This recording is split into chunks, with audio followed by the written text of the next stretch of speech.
இதற்கு மேலும் துன்புறுத்தக்கூடாது என்கிற அக்கறையோடு நேரடியாக நான் தலைப்புக்குள்ளே வந்துடுறேன்.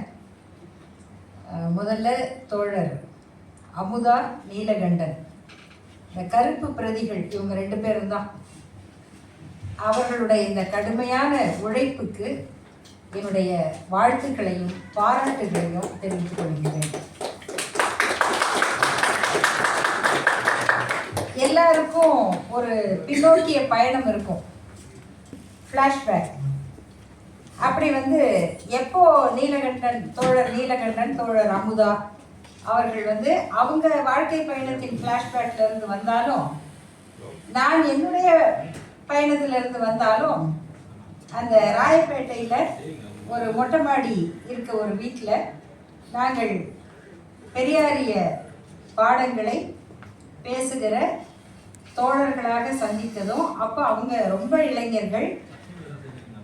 அங்கே இருந்து தொடங்கி அவர்கள் மேற்கொண்டிருக்கிற இந்த பயணம் ஒரு களப்பணியாளர்களாக தொடங்கி மிக பெரும் கருத்து பணியாற்றுகிறவர்களாக அவங்களுடைய வளர்ச்சி, அறிவுலகத்திற்கு அவர்கள் கொடுக்கிற இந்த கொடை, அவ்வளவு பெரிய உயரத்தை அவர்கள் அடைந்திருக்கிறார்கள். அதை நான் ஒவ்வொரு முறையும் பெருமையோடும் மகிழ்ச்சியோடும் நினைத்து பார்க்கிறேன். 2வது, இந்த நூல் பெருமாள் முருகன் சொன்னதை போல இவ்வளவு அழகாக வடிவமைச்சு ஒரு நம்ம புத்தகம் அப்படிங்கும் போது, நம்ம புத்தகம்னா முந்தையெல்லாம் அது சாணி பேப்பரில் இருக்கும், அப்புறம் அந்த தாள் இப்படி இருக்கும். நம்ம ஒரு அழகான புத்தகங்கிறதே அது ஒரு அடையாளமாக இருந்திருக்கு. அதுல இருந்து நாம அந்த துறையில் ஈடுபட்டு நம்முடைய தோழர்களுடைய உருவாக்கத்தில் இவ்வளவு அழகான ஒரு நூலாக கவிஞர் மதிவண்ணன் அவர்களுடைய இந்த நூல் வந்திருக்கிறது. அதில் ஓவியர் நடராஜன் அவர்கள், இதில் உள்ளே இருக்கிற ஒவ்வொரு, அவர் இங்கே வந்திருக்காரான்னு தெரியல, உள்ளே இருக்கிற ஒவ்வொரு ஓவியமும் கொஞ்ச நேரம் நம்ம அதை பார்க்கணும். அதை பார்த்து நமக்கு முதல்ல கிடைக்கிற செய்தியும், அப்புறம் 2வது அதை பார்த்துக்கிட்டே இருக்கும்போது நமக்கு கிடைக்கிற புரிதல்களும் மிக பாராட்டுக்குரியவை. அது ஓவியருக்கும் என்னுடைய பாராட்டுகளை தெரிவித்துக் கொள்கிறேன். அப்புறம் எனக்கு இது மதிவண்ணன் கவிதையை பற்றி பேசணும் அப்படிங்கும்போது, எனக்கு அவர் நேரடியாக அறிமுகமே இல்லை. அவருடைய எழுத்துக்களின் வழியாக சக்கிலியர் வரலாறு, அப்புறம் அவருடைய முகநூல் பதிவுகள், இதுதான் எனக்கு தெரியும். அதுலேயும் முதல்ல சிலதெல்லாம் பார்த்து விருப்பக்குறி போட்டுருவேன், லைக் போட்டுருவேன். அப்புறமா என்ன பண்ணிட்டேன், அதை போடுறதை நிறுத்திட்டேன். ஏன்னா அடுத்து அவர் எழுதுகிற பதிவுக்கு நான் போட முடியாது. 2வது பதிவு ஏன் போட முடியாது அப்படின்னா, சார்பு நிலைகள் தான் காரணம். அது உண்மைத்தன்மை உள்ளது தான். ஆனால் நான் அதுக்கு ஒரு விருப்பக்குறி போட்டால், ஏன் நீங்கள் போய் இதை ஆதரிச்சிங்க அப்படிங்கிற கேள்விக்கு நான் பதில் சொல்கிற மாதிரி இருக்கும். அதில் நிறைய விமர்சனங்கள் வரும். அப்போ சரி, இதை நம்ம தவிர்த்துருவோம் அப்படின்னு. ஏன்னா இதெல்லாம் நம்முடைய நிலைப்பாடுகளில் இருக்கக்கூடிய சிக்கல்கள். தோழர் நீலகண்டன் அவர்கள் இந்த நூலை கொடுத்து இதை பற்றி பேசணும் என்று சொன்னப்போ மகிழ்ச்சியாக எடுத்துக்கிட்டேன். அப்புறம் கூட இருக்கிற இவ்வளவு சிறந்த பேச்சாளர்களையும் பார்த்த உடனே, சரி கண்டிப்பாக இது 9 மணிக்கு முடியாது அப்படின்னு மட்டும் புரிஞ்சது. அப்புறம் இயல்பாக எல்லாம் என்ன சொல்லுவாங்கன்னா, இது மாதிரி நூல் வெளியீட்டு விழாக்களில் கடைசியாக பேசுகிறவர்களுக்கு சிக்கல், ஏனென்றால் எல்லாவற்றையும் மற்றவர்கள் பேசிவிடுவார்கள் அப்படின்னு. ஆனால் இதில் அந்த சிக்கலே இல்லை. இன்னும் பேசுறதுக்கு நிறைய இருக்கு. அவ்வளவு எழுதி வைத்திருக்கிறார், அவ்வளவு ஆழமாகவும் அழகாகவும் எழுதியிருக்கிறார். அதில் நான் இதை முழுக்க படிக்கும்போது, முதல்ல படிக்கும்போது நம்ம எங்கேயோ தொலைஞ்சு போயிடுற மாதிரி இருக்கு. தோழர் நீலகண்டன்கிட்ட கேட்டேன், இதில் அமுதாவும் வந்தாங்க, நீங்கள் சொல்லுங்கள் முக்கியமாக எந்த கவிதையை பற்றியாவது பேசணுமா? ஏன்னா நாம் ஏதோ நினச்சிருப்போம், இல்லை இதை விட இன்னொன்று பேசலாமே, அதை நீங்கள் சொல்லியிருக்கலாம் அப்படின்னு ஒரு எதிர்பார்ப்பு கூட இருக்கும். அப்படி நீங்கள் ஏதாவது கவிதையை நினைக்கிறீங்களா அப்படின்னு கேட்டேன். அவர் முதல்ல சொன்னார், அந்த பிரம்மராக்கி கேள்வி பற்றி பேசலாம். சரி. அப்புறம் அந்த நவகண்டத்தை பற்றி பேசுங்க. சரி. இப்படியாக அவரே ஒரு 30 கவிதையை கேட்ட உடனே சொல்கிறார். 30 கவிதைகளுக்கு மேல நான் முதல்ல குறிக்க பார்த்தேன். அப்புறம் பார்த்தா இது குறிப்பு புத்தகத்தையே சொல்றாரு. அதனால நம்மளே தேர்ந்தெடுத்துக்குவோம் அப்படின்னு நினைச்சேன். அப்புறம் இதை படித்த பிறகு எனக்கும் என் மகளுக்கும் அடிக்கடி எல்லா கருத்து, அரசியல், கொள்கை பற்றி உரையாடல் நடக்கும், விவாதங்களும் நடக்கும். அப்படி புரட்சி கவிஞர் பாரதிதாசன் அவர்களுடைய பாடல்களை அவங்க நடனம் ஆடுவதற்காக பாடல்கள் தேர்ந்தெடுத்தோம். அப்போ காதல் பாடல்கள் அப்படின்னு வந்தால் பெரும்பாலும் மற்ற கவிஞர்களோட பாடல்களை தான் சொல்கிறோம். அப்போ நான் சொன்னேன், பாரதிதாசன் கூட நல்ல காதல் பாடல்கள் எழுதியிருக்காருமா. அப்படியா, என்ன மாதிரி இருக்கு? அப்போ முதல்ல ஒரு பாட்டு சொன்னேன், நிலவு வராதா அப்படின்னு ஒரு பாடல் இருக்கு, கவிதை. நிலவு வராதா, எங்கும் உலவி வராதா, நிலவு கண்டால் என் முகம் அவன் நினைப்பில் வராதா, இப்படி இருக்கு. அப்படியா, அது நல்லா இருக்கே. அப்புறம் இன்னொரு கவிதை இப்படி இருக்கு, விழிகளால் எழுதினாள் காதல் ஒப்பந்தம், முற்றும் வெண்ணகையால் இட்டாள் கையெழுத்து. ஒப்பந்தம் எழுதினா கையெழுத்து போட்டதானே செய்யும். விழிகளால் எழுதினாள் ஒப்பந்தம், வெண்ணகையால் இட்டாள் கையெழுத்து. அப்புறம் சிலை செய்யும் தச்சுக்கு வழிகாட்டும் வடிவு, பெண் அமைப்புக்கு முடிந்தவோர் முடிவு, இப்படி இருக்கு. அவங்களுக்கு ரொம்ப வியப்பாகி, ஏம்மா நீங்கள்லாம் என்ன அநியாயம் பண்ணுறீங்க, இவ்வளோ பாட்டு சொல்கிற, இந்த காதல் பாடல்கள் சொல்கிற ஒரு கவிஞரை எப்போ பார்த்தாலும் புரட்சி கவிஞர், போராளி, கொலைவாளினை என்னடா மிக கொலையோடு செயல் அறவே பாடி பாடி நீங்கள் எவ்வளோ பேர்கிட்ட விரட்டி விட்டுட்டு இருக்கீங்க. நீங்கள் இந்த பாட்டெல்லாம் சொல்லி இருந்தா இதை படிக்க அப்படியே அதையும் படிச்சிருப்பாங்கல்ல அப்படின்னு அவங்க அவ்வளவு கோபமாக பேசின பிறகுதான், ஆமாம் நம்ம அதெல்லாம் சொல்கிறதே இல்லையே அப்படின்னு எனக்கு தோணும். அதை போல் இந்த உரைக்கு இந்த தலைப்பு வைக்கிற நம்முடைய ஊடக நண்பர்களுக்கு என் அன்பான வேண்டுகோள், அருள் கூர்ந்து ஒரு காதல் கவிஞனின் மனவலி அப்படின்னு ஏதாவது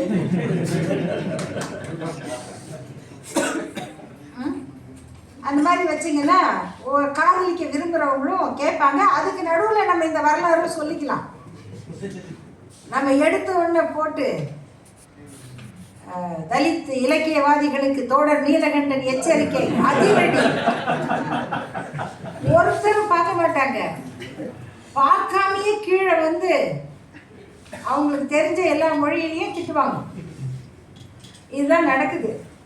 அதனால தலைப்புகளை வைக்கும் பொழுது கொஞ்சம் விரும்பாதவர்களும் கேளாரும் வேட்பு மொழியும்படியாக சில தலைப்புகளை வைத்து நிறைய பேர் பார்ப்பதற்கு ஏற்ற வசதி செய்து கொடுங்கள்னு அன்போடு கேட்டுக்கொள்கிறேன்.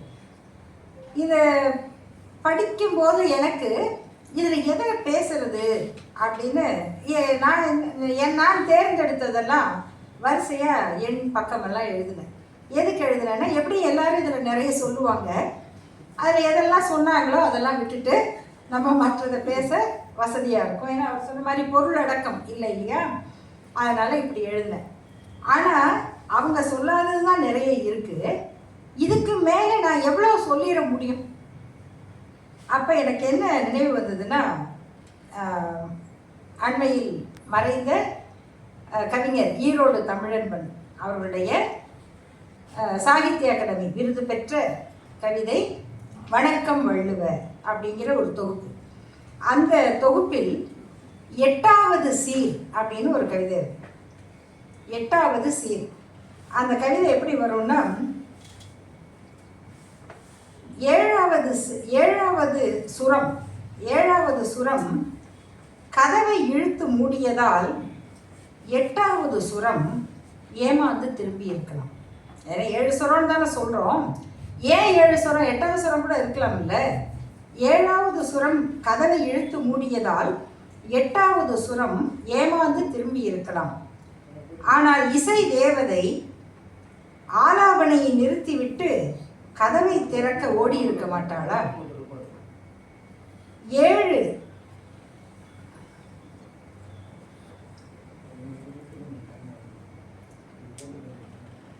7 சீர்களுக்குள் திருக்குறளை முடிக்கும் பொழுது 8வது சீரின் மார்பு துடித்திருக்காதா?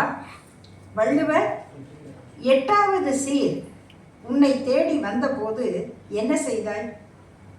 போடுவதற்கு ஒன்றுமில்லை போ என்று வாசல் யாசகனை வீடுகளில் விரட்டுவது போல் விரட்டிவிட்டாயா?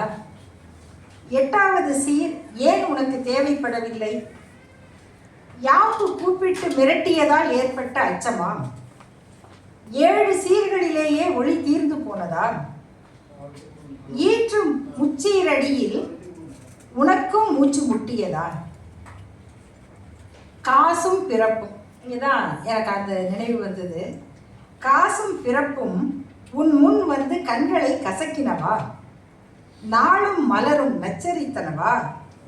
இல்லை 8வது சீர்தான் அடுத்த குறளின் முதல் சீரா? அப்படியே ஆனாலும் கடைசி குறளின் காலடியே 8வது சீர் ஒன்று தோளில் என்னை தூக்கிக்கொள் என்று கெஞ்சி இருக்குமே. இந்த 7 சொற்களுக்குள்ளதான் வெண்பா முடியணும், குறள் வெண்பா. அப்படின்னா அந்த 8வதா ஒரு சொல் வந்து அட என்ன நீ உன் தோல்லையாவது தூக்கிக்க அப்படின்னு அந்த 7வது சீரிடம் கெஞ்சி இருக்காதா? அப்படி போகிற இந்த 8வது சீர்ல அந்த நாள் மலர் காசு பிறப்பு இந்த 4ம் இலக்கண விதிகளின்படி தேமா புளிமா அதில் வர இலக்கணம். அந்த இலக்கணத்துக்கு எதுக்கு நாள் மலர் காசு பிறப்பு அப்படிங்கிற சொற்களை தேர்ந்தெடுத்தாங்க?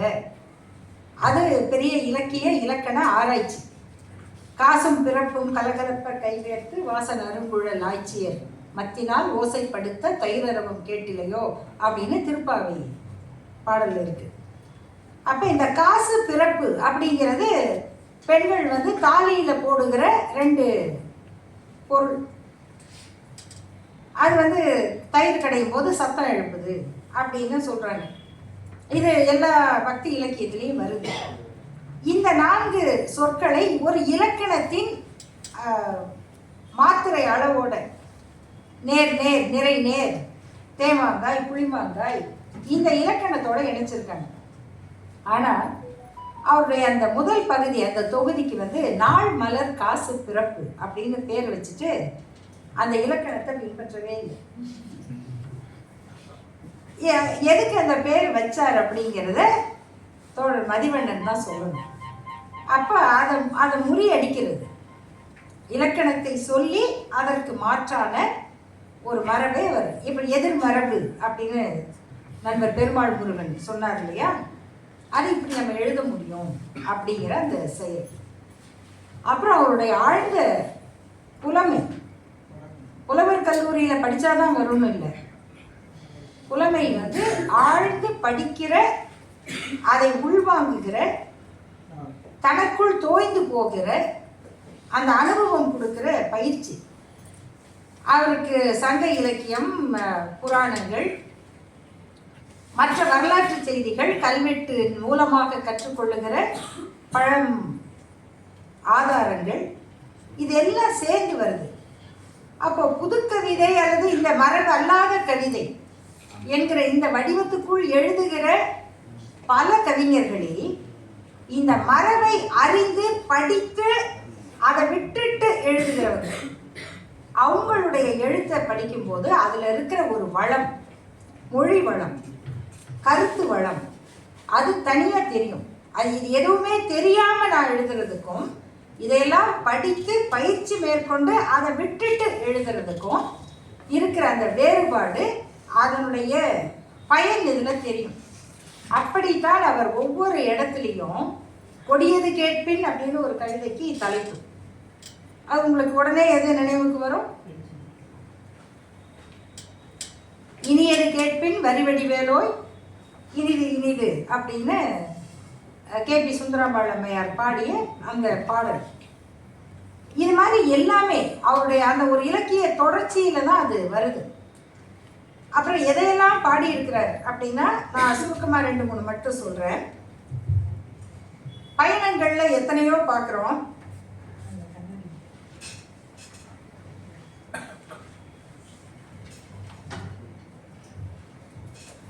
பயண குறிப்புகள். நம்ம எல்லாருக்குமே பயணங்கள் இருக்கு.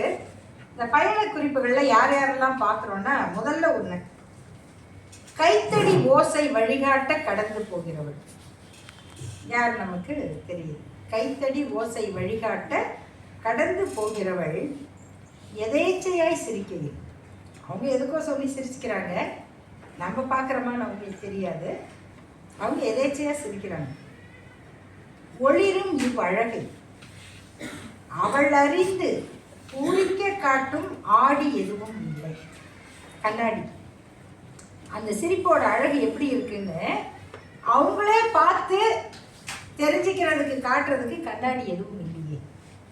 நம்ம சிரித்து பார்த்துக்கிறோம், அழுது பார்த்துக்கிறோம். கண்ணாடி நம்ம எப்படி பண்ணால் எப்படி இருக்கோம், எல்லாத்தையும் நம்ம கண்ணாடி முன்னாடி இருந்து பார்க்குறோம். ஆனால் அந்த பொண்ணு எதேச்சையாக சிரிக்கிற அந்த அழகம்மா, நீ சிரிக்கிற எப்படி இருக்க பார்க்குற பாரு அப்படின்னு அந்த பெண்ணுக்கு காட்டுறதுக்கு கண்ணாடி எதுவும் இல்லை. அதை ஆடி எதுவும் இன்றி இப்படித்தான் குருட்டாம்போக்கில் இயங்குது உலகம். உலகம்தான் குருட்டாம்போக்கில் இயங்குது. அந்த பெண் அவள் உலகத்தில் இயல்பாக இருக்கா, சிரிச்சுக்கிறாள். எந்த அழகிய நியதிக்கும் உட்படாமல் இந்த உலகம் குருட்டாம்போக்கில் இயங்குது. அப்போ பயணத்தில் இப்படி ஒரு கைத்தடி துணையோடு நடந்து போகிற ஒரு பெண்ணோட அந்த சிரிப்பையும் பேச்சையும் யாராவது இவ்வளவு அழகாக யோசிச்சிருக்குமா? அந்த பொண்ணு எவ்வளோ அழகாக சிரிக்குதுன்னு அந்த பொண்ணுக்கு தெரியுமா? அதை காட்டுறதுக்கு ஒரு கண்ணாடி இருக்குதா அப்படிங்கிற கேள்விதான் கவிஞனுடைய மனம். அடுத்தது சும்மா இல்லை, கூட்ட நெரிசலில் பிதுங்கி செல்லும் பழக்காரி. கூட்ட நெரிசலில் பழந்தான் பிதுங்கி போகும். இங்கே பழம் கொண்டு போகிற பெண் போகிறாங்க, பழக்காரி. சுமந்து செல்லும் கூடையின் மேல் மற்றொரு சுமையாய் இருந்து அழுத்தி கொண்டிருக்கிறதா, அல்லது அக்கூடைக்குள் பொதிந்து கவனமாய் எடுத்து செல்லுகிறாளா? எது? தன் இள வயசு பெண் உடம்பு. இப்போ ரொம்ப நசுங்கி போய் போகிற அந்த பெண் அந்த பழக்கூடைக்கு மேலே இன்னொரு சுமையாக தன்னுடைய இழந்து போன அந்த இளம் உடலை சுமந்து கொண்டு போகிறாளா? இது ஒரு கேள்வி. இதெல்லாம் எனக்கு ஆனால் சந்தேகம் தான் வந்தது. அந்த பயணத்தில் ஆம்பளைங்களே பார்க்கலையாங்க நீங்கள் அப்படி கவுண்டமணி சொல்லுவார்ல, அந்த நாய்களை விடுப்பா அப்படின்னு ஒரு படத்தில். ஏன்னா அவர் கூட ஒரு சொல்லிகிட்டே இருப்பார், இங்கே பெண்கள் இவ்வளோ பேர் இருக்காங்க, அது இது ஏன் ஊரில் ஆண்களே இல்லையா அப்படின்னு கூட ஒருத்தர் கேட்பார். அப்போ அப்படி போகிற போக்கில் சொல்லுவார். அந்த நேரம் சிரிப்பு வரும். அப்புறம் அப்படி சொல்லலாமா, சரியா அப்படின்லாம் அப்புறமா தோணும். அந்த மாதிரி அந்த அழகியல் அவருக்கு எதான இயல்பாக இருக்குது. அப்படி சொல்கிறாரு. அப்புறம் அந்த காதல் பற்றி பெருமாள் முருகன் சொன்னார் இல்லையா, அது காதல் அவர் மனசில் யார் மனசை விட்டோ அது போகாது தான். அது எப்படி இருக்குது அப்படின்னு சொன்னால், திடீர்னு பார்க்குறாங்க ரொம்ப நாள் கழிச்சு, திடீர்னு பார்க்கணும்னு நினைக்கல. ஆசைப்பட்ட இணையின் முன், ஆசைப்பட்ட இணையின் முன் எப்பயோ ஒரு காலத்தில் பருவம் கடந்து எசகு பிசகாய் எதிர்படும். எதிர்பாராத இடத்துல சொல்லவும் முடியாது, சிரிக்கவும் முடியாது. பக்கத்தில் இருக்கவங்கள்ட்ட இந்த பொண்ணு தான் நான் படிக்கும்போது அப்படின்னு சொல்ல முடியாது. அந்த மாதிரி ஒரு நெருக்கடியில் எதிர்பட்ட பெண் ஆசைப்பட்ட இணையின் முன் பருவம் கடந்து எசகு பிசகாய் எதிர்ப்படும் இன்னுயிரின் வருகை. அந்த இன்னுயிர் எங்கிருந்து வருது பாருங்க. நீ எனது இன்னுயிர் கண்ணம்மா, எந்த நேரமும் நின்றனை போற்றுவேன். அங்கிருந்து அதான் இன்னுயிர். அந்த எதிர்ப்படும் இன்னுயிரின் வருகை மீட்டும் இந்நினைவு துஞ்சிய பறவையின், பறவை தூங்கிருச்சு, துஞ்சிய பறவையின் வானமிழந்த வண்ணச் சிறகிலிருந்து. இந்த பறவை ஒரு காலத்தில் பறந்துச்சுல்ல, வானத்தையே அளந்துச்சுல்ல, இன்னைக்கு தூங்குது இந்த பறவை மனசுக்குள்ள. துஞ்சிய பறவையின் வானமளந்த வண்ணச் சிறகிலிருந்து தலையில் எடுத்து சூடிக்கொண்ட ஒற்றை இறகு. இதெல்லாம் அவருடைய காதல் கவிதைகளில் ஒரு சில துளிகள். அதனால் தலைப்பு போட சொன்ன சரிதானே? சரி, இப்படி ஒரு காதல் கவிஞர் இவர் இதே மாதிரி எழுதிக்கிட்டு இருந்தா இவருக்கு எப்படிப்பட்ட இலக்கிய இடம் இருக்கு தெரியுங்களா? லாசாரா, தீஜாரா இல்லையா? அப்படி ஒரு இனிஷியலாக மாறி இருப்பார் தம்பி. அப்படி வந்து இனிஷியல்களால் அறியப்படுகிற மிக பெரும் இலக்கியவாதியாக அவர் போற்றப்பட்டிருக்கலாம். ஆனால் அவர் என்ன பண்ணிட்டாருன்னா, நான் வந்து அந்த வரிசையில் வரல அப்படி. அது அழகியல் அவருக்கும் இருக்குது, ஆனால் நான் அந்த வரிசையில் வரல. நான் எந்த வரிசையில் வரேன்? நீங்கள் யார், நீங்கள் எந்த ஸ்கூலில் படிச்சீங்கன்னு கேட்குறோம்ல. ஓ, அந்த பள்ளியா? உங்கள் நீங்கள் எங்கே வந்திருக்கீங்கன்னா, கனவுகளால் பசியாரி. இது சொல்லும்போது அவங்க வாழ்க்கை என்னன்னு தெரிஞ்சிடணும். கனவுகளால் பசியாரி, கவித்துவத்தின் பெருமதியை உறுதியுடன் பேணி, வாழ்வை ஒரு தரிசனமாய் நிகழ்த்தி காட்டிய சுயமரியாதை காரணமாகிய பிரமிழின் அன்பு நினைவு. இப்ப பிரமிழ்ங்கிற கவிஞர் யாரு, அவர் எப்படி வாழ்ந்தாரு, ஏன் இந்த புகழ்பெற்ற இலக்கிய உலகத்துல அவர் பெயர் வந்து அதிகம் பேசப்படுவது இல்லை, அவரையே இவர் தன்னுடைய முன்னோராய் எடுத்துக்கொண்டு அவருடைய நினைவுக்கு இந்த நூலை வந்து படைக்கிறேன் அப்படிங்கும் போதே இந்த விளம்பரங்களுக்காக அழகியலில் விழுந்து விடாமல் தன்னையும் நிலைநிறுத்தி கொண்டு சுயமரியாதையோடு வாழ்ந்து இன்னமும் அப்படிப்பட்டவர்களால் போற்றப்படுகிற ஒரு கவிஞனின் பரம்பரை நான் அப்படின்னு அடையாளம் கட்டிக்கிறேன். அதுக்காகவே அவருக்கு நம்ம தனித்த ஒரு பாராட்டை சொல்லணும். ஏன்னா புகழ் பெறணும்னா என்ன செய்யணும்? புகழ் பெற்றவங்களோடு நிற்கணும், புகழை மறுத்தவர்களோடு நிற்கிறார். அதுக்கு ஒரு உள்ள உறுதி வேணும். அந்த அந்த உள்ள வந்து எல்லாத்தையும் பார்க்குது. இப்போ ஜாதி பற்றிய கவிதைகள் அது அந்த வலியை நிறைய சொல்லிட்டாங்க. 2 கவிதைகளை தோழர் கீதாவும் சுகுணா திவாகர் தோழரும் 2 கவிதைகள் சொல்லி காமிச்சாங்க. அது 2மே வந்து ஒரே மாதிரி கவிதை, ஆனால் வெவ்வேறு. ஒன்று வந்து அந்த நாய்க்குட்டி எப்படி வந்து நாய் வந்து எப்படி சாப்பாடு தன் குட்டிகளுக்கு சாப்பாடு போடுது, அந்த உணர்வு. கண் திறவா பூங்குட்டிகள், அந்த நாய்க்குட்டி கண்ணு திறக்கல, பூங்குட்டி, இதெல்லாம் வந்து அப்படியே அந்த ஊர் மொழி எப்படி அந்த இலக்கிய மொழி வருதோ அது மாதிரி அவர் வார்த்தைகளை வந்து இருத்து அப்படின்னு சொல்ற, வடிகட்டிங்கிறதுக்கு பதிலாக இருத்து வடி. இது வந்து அந்த ஊர் பக்கம் சேலம் கோயம்புத்தூர் அங்கே ரசத்தை வந்து இருத்து ஊத்து அப்படிம்பாங்க. இங்கேயும் சொல்லுவோம். அப்ப எல்லா ஊரும் இது பொது தமிழ் அப்படி பொது தமிழ்ல வருதுன்னு வச்சுக்கலாம். ஏன்னா இது எங்க ஊர் தமிழ் இல்லை, உங்க ஊர் எல்லா ஊர்லயும் பேசப்படுகிற பொது தமிழாக இருக்கு. அப்ப என்ன ரசத்தை இருத்து ஊத்து அப்படிங்கிறது, அடிமண்டி அப்படிங்கிறது. அதை வந்து அவர் சொல்றாரு, வார்த்தைகளை வந்து இருத்து வடிகட்டி காகிதத்துல அனுப்புறதுக்காக ஒரு மரம் செத்து போச்சு, கடிதத்தை தான் அனுப்புறோம், அதுக்கு வந்து ஒரு மரம் வந்து உயிரை கொடுத்துருச்சு அப்படின்லாம் எழுதுறாரு. அப்ப இந்த நாய்க்குட்டி தாய் நாய் அது கண் திறவா பூங்குட்டிகள் பார்வையிலிருந்து மறைந்து விடாமல் கண்ணெட்டு தூரத்திற்குள் குலைப்பட்டினியை முடித்துவிடும் எத்தனத்துடன் தெருவோரம் இறை தேடும் ஈனிய பெட்டை திருநாய், குட்டி போட்ட பெட்டை திருநாய் சித்திரப்படுத்துவது எந்த நாகரீகத்தின் விளைச்சலை தான் அந்த கவிதை அவங்க தோழர் கீதா சொன்னது. அவ்வளோ கொலைப்பட்டினி அதுக்கு. இங்கே சோறு கிடைக்கல, தெருவோரத்தில் சோறு கிடைக்கல, இன்னும் கொஞ்சம் போகலாம்ல. குட்டிங்க அங்கே இருக்க, கண்ணுக்கு எட்டுன மாதிரி எட்டி எட்டி பார்த்துட்டு சாப்பிடுது. அது கண்ணை விட்டு போயிடக்கூடாது. அதுக்கு யார் இது தாய்மை நாகரீகம்லாம் யார் போதிச்சாங்க? தாய்மை எப்படிப்பட்டது தெரியுமா அருமை நாய்மார்களே அப்படின்னு உட்கார்ந்து யாராவது அதுக்கு பாடம் எடுத்தாங்களா? இல்லை இல்லை, நம்மளுக்கு தானே சொன்னாங்க அருமை தாய்மார்களை தெரிந்து கொள்ளுங்க. அவங்களுக்கு தெரியும், எல்லாரும் அப்படிதான் வளர்க்குறாங்க. அப்படிதான் வளர்க்குறாங்கிறத இன்னொரு இடத்துல சொல்றாரு. இங்க வந்து ஒரு அம்மா அடுப்பெரிக்கிறாங்க, அவங்க குழந்தைங்க தூங்குது. அங்க கருணையும் விவஸ்தையும் இன்றி அனைத்தையும் எரிக்கும் நெருப்பு அடிவயிற்றில் பற்றி படர், இரவின் நிழலில் கிறங்கி குறுகி கிடக்கும் பிள்ளைகளின் மீது கண் வைத்து கொண்டே களைந்த அரிசியை போட உலை மூடியை திறக்கிறாள் உலகின் தாய். உள்ளே உலகில் வெந்து கொண்டிருக்கிறது பால் வெள்ளை நிலா.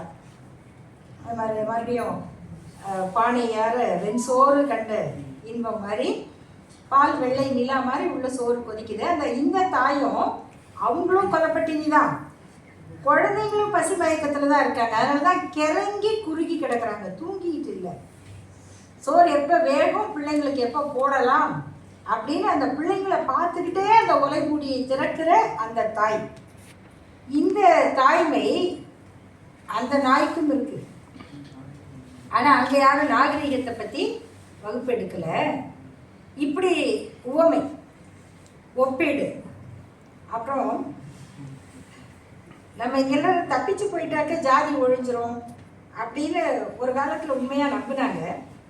அப்படி அவங்களுக்கு என்ன ஆச்சு அப்படிங்கிறதுல சர்ச்சையும் சமயத்தையும், சர்ச்சை தேவாலயம் சர்ச்சையும் சமயத்தையும் விழுங்கிய திருப்தியோடும் திமிரோடும், சர்ச்சையை முழுங்கிருச்சு எது அது, திருப்தியோடும் திமிரோடும் தன் பிளவுண்ட நாவை துருத்தியவாறே ஊர்ந்து நெளிந்து வருவதற்கு எதிராய் துரும்பை அசைக்கவும் தெம்பில்லாதவரும். நல்ல கேட்டுக்கங்க. சர்ச்சையும் சமயத்தையும் விழுங்கிய திருப்தியோடும் திமிரோடும் தன் பிளவுண்ட நாவை துருத்தியவாறே ஊர்ந்து நெளிந்து வருவதற்கு எதிராய் துரும்பை அசைக்கவும் தெம்பில்லாதவரும் என்னை பலப்படுத்துகிறவருமான கிறிஸ்துவினாலே, அவரால் இந்த ஜாதி பாம்புக்கு எதிராக ஒரு துரும்பையை அசைக்க முடியல. ஆனால் என்னை பலப்படுத்துகிறவருமான கிறிஸ்துவினாலே எல்லாவற்றையும் செய்ய பலனுண்டு கிறிஸ்தவ சக்கிலியனான எனக்கு. கர்த்தராலே எல்லாவற்றையும் செய்ய பலன் வரும். கீழ்ப்படிதல் உள்ள பிள்ளைகளாக இருப்பீர் அப்படின்னு சொல்றாங்களே, இதை விட என்னன்னு சொல்ல முடியும்? இதுக்கு மேல இது எப்படி நம்ம பார்வையில இருக்கு அப்படிங்கிறதுக்கு இன்னொரு செய்தி இருக்கு. உன்மொழி உனக்கு எவ்வளவு அந்நியம் என்று, உன்மொழி உனக்கு எவ்வளவு அந்நியம் என்று, வாய் திறந்து ஒரு வார்த்தை பேசுவது எவ்வளவு கடினம் என்று, ஒரே ஒரு பார்வை புகட்டும் வலியை தாழ முடியாமல், ஒரே ஒரு பார்வை புகட்டும் வலியை தாழ முடியாமல் போவது எங்கனம் என்று, முன்பின் அறியாத ஒருவனிடம் நொடியில் பகை உணர்ச்சி தோன்றுதல் எவ்வாறு சாத்தியம் என்று. 4 செய்தி. 1, உன்மொழி உனக்கு எவ்வளவு அந்நியமாகும் என்று, வாய் திறந்து ஒரு வார்த்தை பேசுதல் எவ்வளவு கடினம் என்று, ஒரே ஒரு பார்வை புகட்டும் வலியை தாழ முடியாமல் போவது எங்கனம் என்று, முன்பின் அறியாத ஒருவனிடம் நொடியில் பகை உணர்ச்சி தோன்றுவது எவ்வாறு சாத்தியம் என்று அறிய, இந்த நாளையும் தெரிஞ்சுக்கிறதுக்கு, கொழுப்பேறிய மிருகம் ஒன்றிடம் வழி கேட்டு பார் சக்கிலிய குடிக்கும். அவரை சொல்லி அவங்க வீடு எங்க இருக்குன்னு கேட்டு பாரு. அவர் பார்க்குற ஒரு பார்வை அவருடைய நடத்தையில இந்த நாளும் உனக்கு வந்துடும். உன் மொழி உனக்கு மறந்துடும், உன் பேச்சு வராது. ஒரு பார்வையில நீ பயந்து ஓடுவ. ஒரு அந்த வினாடியில பகை உணர்ச்சி வந்துடுது. இதெல்லாம் எப்படி சாத்தியம்? ஒன்றும் பண்ணாத, சும்மா கேட்டு பாரு. நான் அவங்க வீட்டுக்கு வந்திருக்கேன், எப்படி போகணும்? கொழுப்பேறிய ஒரு மிருகத்திடம் இதுதான் செய். அப்போ அந்த அழகியல், அந்த பயணம், இந்த உலகத்தை பொதுவாக பார்க்கிற ஒரு பரந்த பார்வை எல்லாம் கொண்ட ஒரு மனிதனுடைய மனதுக்குள் கீறி கீறி கீறி ஆறாத வடுக்களாக இருக்கிற இந்த ஜாதி மனப்பான்மை, அதை பெருமை என்று பேசுகிற கீழ்த்தனம், இதை தாங்கி நிற்கிற சமூகம், இது எங்களுடைய பண்பாடு, இது எங்கள் வரலாறு, இது அழியாத சனாதனம் என்று பேசுகிற ஒரு கொடுமை, கொடூரம், இவற்றை எதிர்கொள்ளுகிற வலியும் சேர்த்து இந்த கவிஞன், இந்த காதலன், இந்த உலகை விரும்புகிற மனிதன் இதில் படைத்து வைத்திருக்கிறார். அதுதான் மதிவண்ணன் கவிதைகள்.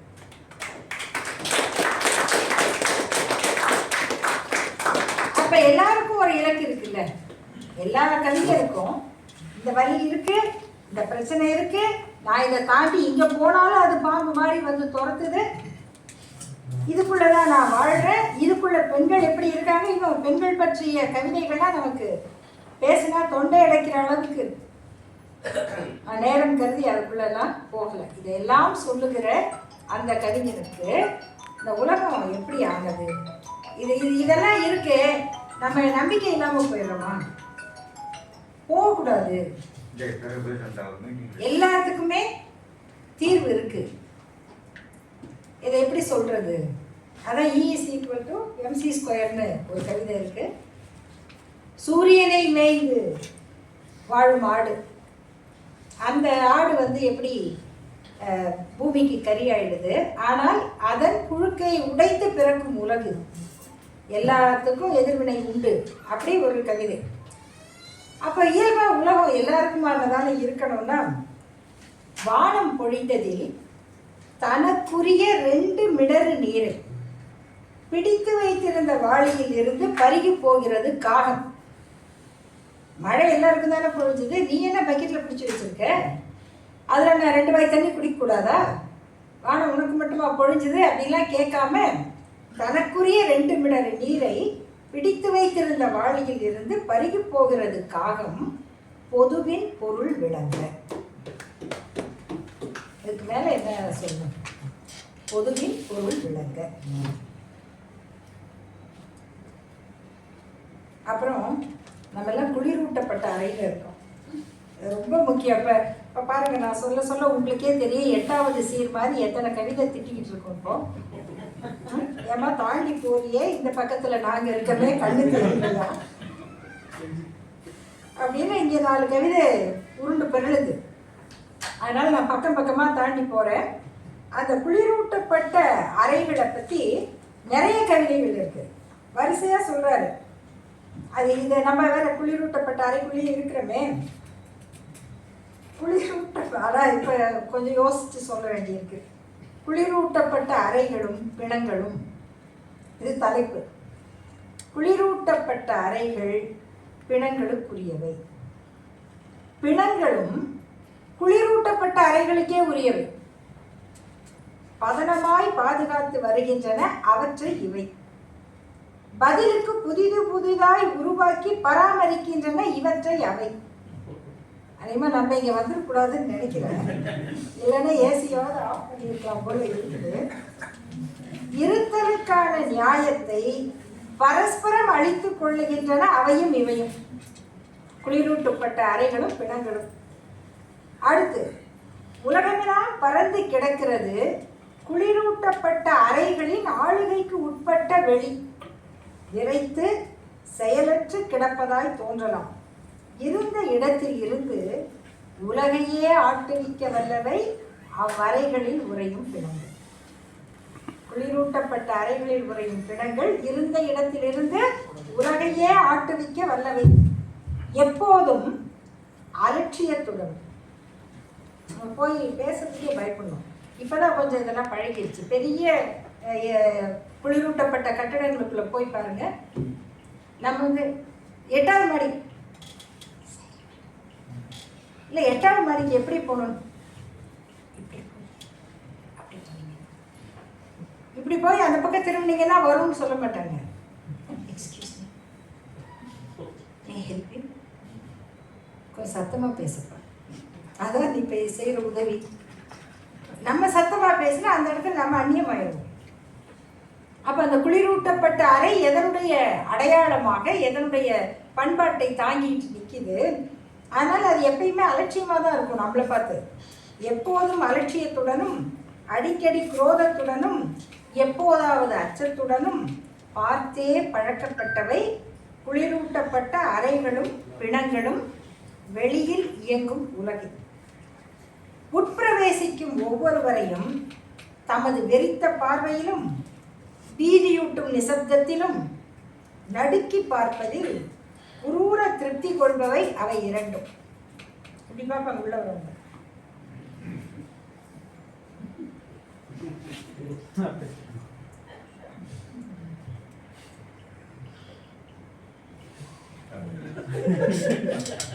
அதுதான் உட்பிரவேசிக்கும். உட்பிரவேசிக்கும் ஒவ்வொருவரையும் தமது வெளித்த பார்வையிலும் வீதியொட்டும் நிசப்தத்திலும் நடுக்கி பார்ப்பதில் குரூர திருப்தி கொள்பவை அவை இரண்டும். கள்ள புன்னகையுடன் சதா கவனித்தவாறே இருக்கின்றன குளிரூட்டப்பட்ட அறைகளும் பிணங்களும். அதெல்லாம் கவனிக்கலன்னு நினச்சிக்காதீங்க, நம்மளை பார்த்துட்டு தான் இருக்குது.